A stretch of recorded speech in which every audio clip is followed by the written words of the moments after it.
Muy buenas tardes a todos y a todas. Pues bueno, vamos a hacer un análisis general sobre algunas cosas del Plan Nacional de Desarrollo.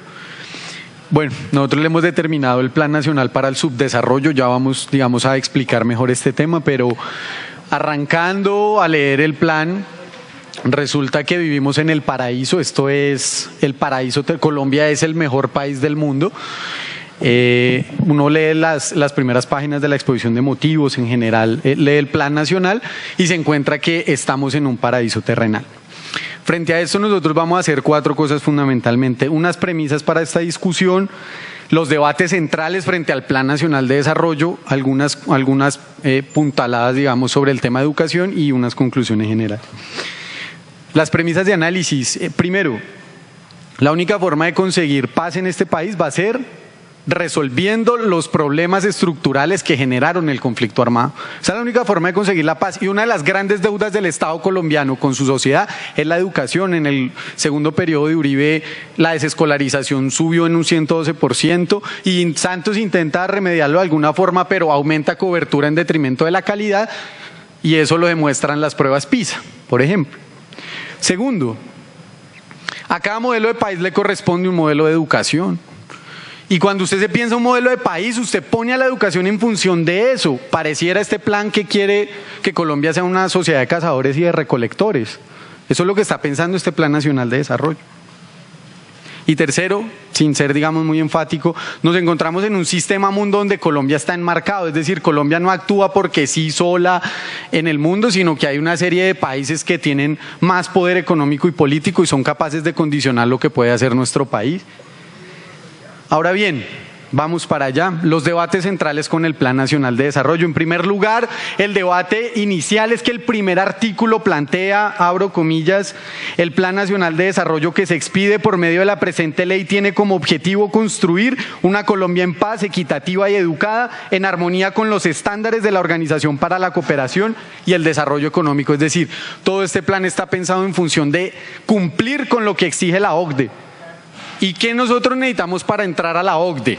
Sencillo, aquí estuvo una misión de la OCDE y dijo, por ejemplo, que en pensiones hay que igualar a hombres y a mujeres a los 67 años, que es injusto que las mujeres, igualemos hombres y mujeres, pero entonces con más edad para ambos y con menos del salario mínimo.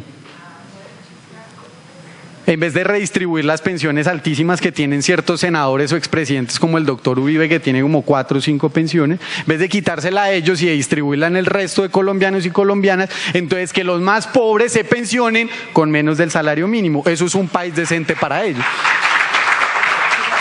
Para la OCDE, un país decente es un país que aumenta en términos presupuestales. Pero con 1.200 semanas, ¿cuánto se menciona? 67 años, 1.200 semanas.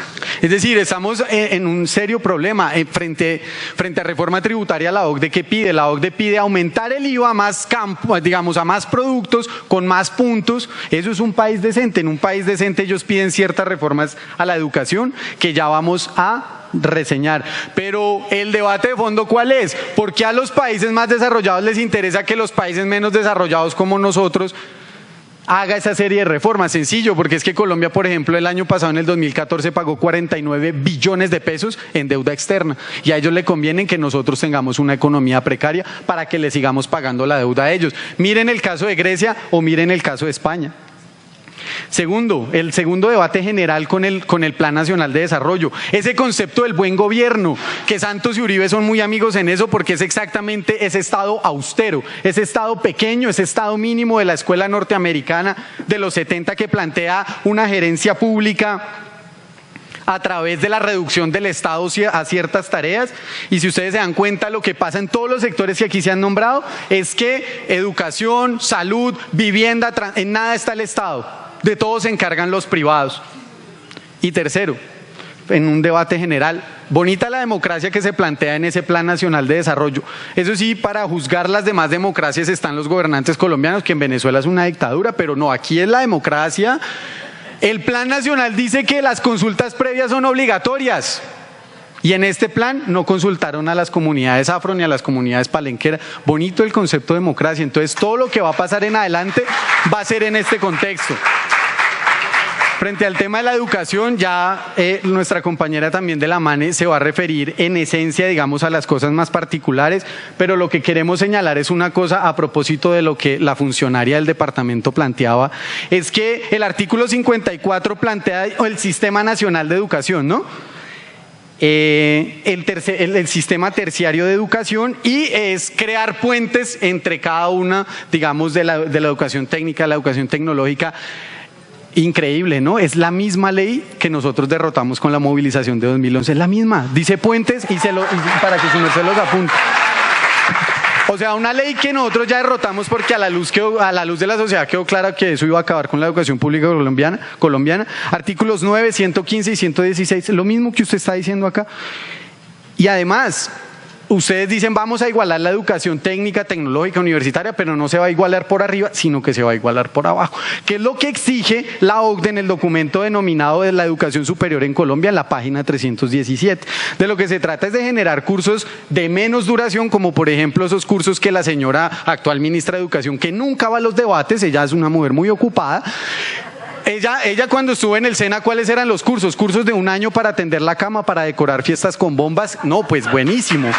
No, es un modelo de educación gigantesco, y lo peor es que la jornada única que usted anuncia acá, y todos vimos en noticias, resulta que a los estudiantes de los colegios públicos por la tarde le están dando estos cursos. No es educación. Y es más, al principio de año un debate en el SENA porque no había profesores en el SENA, porque ellos le estaban dando clases a los estudiantes de colegios públicos del país. Entonces, la pregunta del millón en esta discusión es, ¿dónde fue que estudió la ministra? ¿Dónde estudian los hijos de la ministra? Claro, educación de pobres para pobres. Entonces, frente al tema de financiación, para no extendernos demasiado en este tema, ya nuestra compañera se va a referir más en detalle, pero queremos mencionar cómo este Plan Nacional de Desarrollo intenta desfinanciar la universidad pública, acabar con la universidad pública. El artículo 57 plantea más plata para el ICETEX, el artículo 128 plantea más créditos beca, y frente a ese programita de Serpi lo paga, que es absolutamente falaz. Imagínense, es la misma reforma de 2011 en los artículos 121, 154 y 155. Entonces, el programa Serpi lo paga, una cosa aquí, solo un entremés para que ustedes vean de lo que se trata. ¿De qué es el programa? El programa es negocio para los bancos y para las universidades privadas. Miren, a final del año 682,000 estudiantes presentaron las pruebas Saber, y el programa cubre a 10,000 estudiantes, el 1,4%. O sea, es para menos del 2%, y es la revolución educativa. Para ese programa se van a destinar en 4 años 3,3 billones para 70,000 estudiantes, pero para universidades privadas. Con el mismo presupuesto le podríamos dar cupos a estudiantes en universidades privadas. Ojo con esta cifra, le podríamos dar cupos en universidades públicas a 970,588 estudiantes. O sea, estamos hablando de que esto se trata de un negocio de la educación. Y además, porque es que son para estudiantes de estratos 1 y 2, como ya aquí se señalaba, y si usted no termina la carrera, pues tiene que pagar, y resulta que el 47,8% de los estudiantes de estratos 1 y 2 desertan porque no tienen cómo vivir. Y el gobierno, ¿qué dijo? No, pues ellos necesitan plata, démosles 214,000 pesos mensuales. Y eso sirve para estudiar, efectivamente. Entonces, esta mañana salió una columna en el periódico El Tiempo que se llama ¿Podrá Colombia ser la más educada? Y ¿saben qué dicen? Que Colombia sí puede ser la más educada, pero ¿saben a quién entrevistaron? Al presidente de la ANIF, a la Asociación Nacional de Instituciones Financieras, porque para ellos va a ser el negocio. En conclusión, el Plan Nacional de Desarrollo lo que se presenta es que quiere desarrollar una educación estandarizada, segregada y de muy mínima calidad. Ya para irnos, para cerrar, solo 2 cosas. Por una parte, para la paz, lo que necesitamos es justicia social, y con este Plan Nacional de Desarrollo no vamos a conseguir en ningún sentido eso. Las causas estructurales del conflicto armado no se solucionan, sino que se profundizan. Y estamos en el momento preciso para rediscutir el modelo económico, político y social que hay en este país. Porque es que la educación tiene que estar en función de eso, no de otra cosa.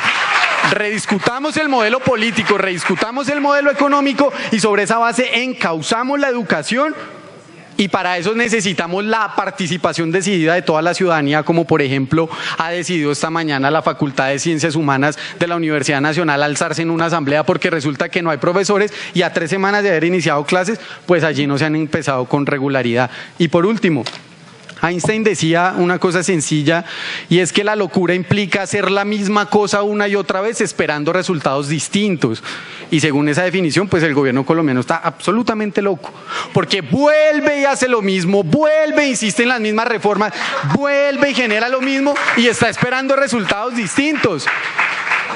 Miren, es increíble que ustedes crean que vamos a llegar a igualarnos con los países en mejor educación haciendo el mismo modelo. ¿Por qué no leen prensa o por qué no leen de vez en cuando más allá de la burbuja de estas oficinas que tanto les gustan? Miren, estamos a 1 siglo de Finlandia en lectoescritura y a 2 siglos con China de matemáticas. Y con el mismo modelo pretenden que los vamos a alcanzar. Aquí, ¿cuál es el tema fundamental? Aquí no hay voluntad política, aquí sí hay plata. Aquí hay plata, pero no hay voluntad política. En el 2014, ya cerrando el año, miren, de los 203 billones de pesos del presupuesto general de la nación, 113 se gastaron en funcionamiento de la burocracia, 42 billones en el pago de la deuda externa, que además son intereses, 27 billones en guerra. ¿Y saben a las 32 universidades públicas cuánta plata les dieron? 2,3 billones de pesos. Es decir, 25 veces más para pagar la deuda externa. Entonces aquí no hay voluntad política para cambiar el modelo educativo porque, y a propósito de una frase que se dice mucho en la calle, es que un pueblo preparado es un pueblo peligroso para un Estado excluyente como el que es el Estado colombiano. Sobre este esquema, y ya para finalizar, miren, lo que se está planteando, a diferencia de lo que plantea la funcionaria, no es un círculo virtuoso, sino un círculo vicioso. Aquí a la luz de la discusión ha quedado absolutamente claro que para una Colombia equitativa van a ofrecer mejores posibilidades de ingresos en salud, en educación, en vivienda. ¿Dónde están esos recursos y dónde están esos mecanismos? Que Colombia la más educada, eso, si se sigue haciendo este mismo modelo, no va a ser posible. Y además que para una Colombia en paz se va a promover la garantía efectiva de los derechos y aquí está plenamente dilucidado que eso no va a ser posible. Miren, nosotros y nosotras tenemos una alternativa, tenemos una propuesta que ya nuestra compañera también la va a señalar y ahí está la discusión. Nosotros tenemos una propuesta de educación para salir de esta crisis estructural, pero también le tenemos la protesta. Y eso sí, tengan por seguro que los estudiantes vamos a estar en las calles defendiendo la educación pública como derecho. Compañeros y compañeras, miren, nosotros no queremos vivir en este paraíso que ustedes nos plantean. Nosotros no queremos vivir en ese paraíso. ¿Nosotros qué queremos? Nosotros queremos un país con soberanía, donde no venga la OCDE ni los países imperialistas a decirnos qué hacemos o qué no hacemos.